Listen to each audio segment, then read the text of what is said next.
Okay, so Vera, you've got a text about your very early days when you were born in Denmark and brought up for the first 7 or 8 years of your life in Denmark before moving to the United Kingdom. Would you like to read it and then we'll talk about Okay, it? That's fine, Adrian, because I thought I would start writing an autobiography. But I think I shall continue it in the winter, because now it's summer. But I have written a few pages as if they are a short story, so they're slightly more dramatic. So shall I start? Please do. Okay. It's called, unfortunately it's called Vera, because that's my name, but I might call it something else later. Well, we won't mistake it for anyone else's account. Yeah. Early Life in Denmark, Chapter 1, Birth. Chosen or rejected, or both. My heavily pregnant mother-to-be was addressed by her father. It's quite simple, Gudrun. You can come home from hospital alone and be welcomed back to the family, and things will be as before. Or you can keep the baby and arrange for another life alone in Copenhagen with your little bastard. Could my birth grandfather have been as harsh as that to his young daughter? But this is what Gudrun told me had happened when I finally met her 68 years later. I was born in Rigshospitalet in Denmark, a very large public hospital in Copenhagen, on the 24th of December 1940.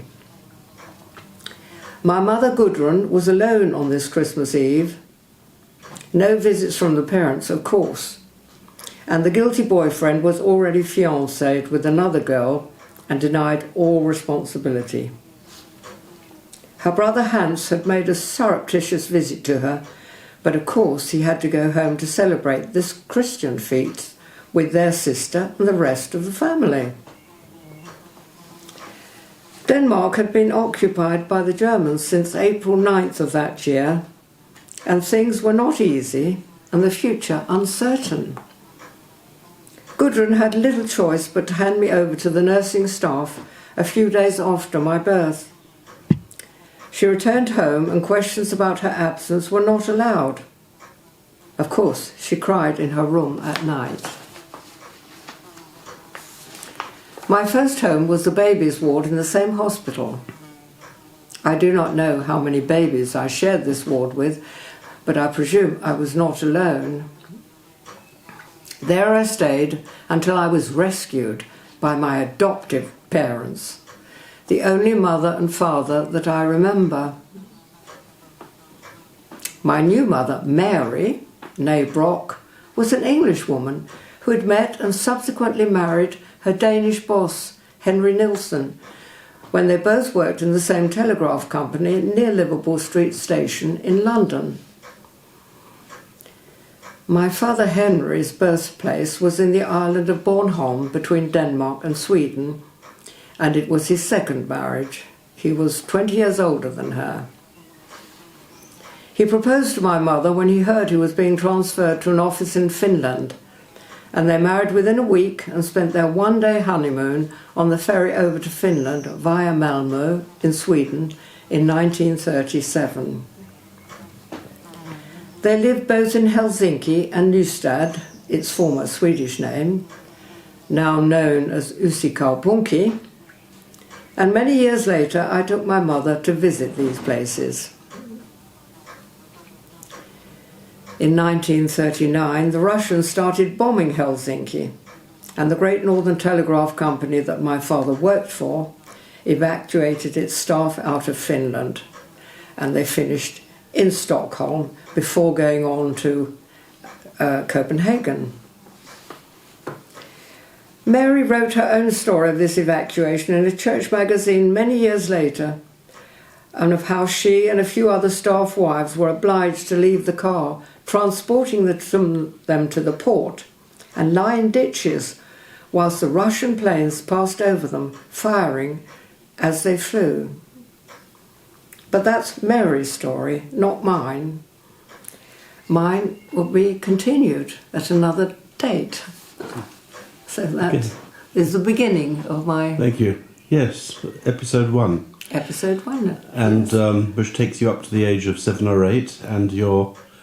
Well, the story doesn't. It leaves me at about 2 days. But I stayed in Denmark with my father and mother until my father died, and then Mary, needed her family in London. So did you speak Danish at home or English?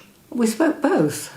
My mother and father spoke English to me, and I had a Danish nursemaid called Elsa, also Nielsen, and she taught me Danish, and of course with the children. And you still speak it? I still speak Danish. Jeg taler stadigvæk dansk. I speak Danish, yes. Exactly. Yes. So, I see, very interesting. And do you have fond memories of those early years with your adoptive parents? yes, I mean, they went in a flash, of course, as years do. But yes, I felt very secure, and I think I was rather spoiled because I was spoiled. My father was much older than my mother, and I was the only child they had, and I was a chosen child, you see. My mother told me this story, and I imagined her saying, don't want this one, don't want that, all that stuff. So I felt very happy, and I had a happy childhood, and we were just outside Copenhagen, so there was no bombing or Gestapo walking around the streets or anything like that. And I know that much, much later, you mentioned it in the story, you met your biological mother. Yes. You tracked her down and met her.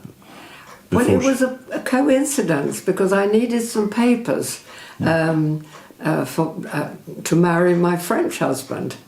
But the papers did not really come through and were not satisfactory because my coming from Denmark to England, during the war, not a lot of paperwork really.